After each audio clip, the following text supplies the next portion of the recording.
Merci, Monsieur le Président, chers collègues. La France et l'Europe sont gangrénées par le narcotrafic et c'est un secret pour personne. Ce fléau est une menace directe non seulement pour la santé et la sécurité de nos concitoyens, mais aussi pour la stabilité de nos sociétés tout entières.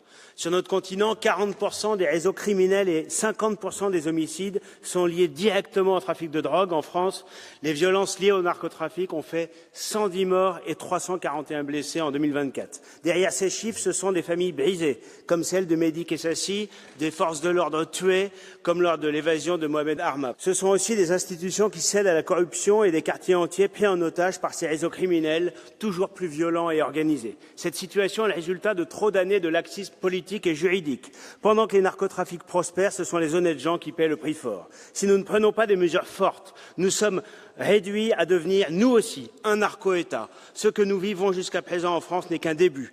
Si nous voulons éviter de devoir en arriver aux mesures radicales mais nécessaires de M. Bukele au Salvador, il faut redresser la barre rapidement. L'Union européenne doit désigner les cartels de la drogue comme organisation terroriste et coopérer avec les pays d'Amérique latine et du Maghreb pour enrayer la production. Cela passe également par la dénonciation des régimes qui ferment les yeux, voire soutiennent clairement et protègent ces réseaux, comme le Venezuela de Maduro, soutenu par une grande partie de la gauche au sein de cet hémicycle. Le narcotrafic est un enjeu majeur pour la stabilité et la sécurité de l'Europe. Il est temps d'agir sans naïveté, avec détermination totale, pour la sécurité de nos nations, de nos peuples et de notre jeunesse.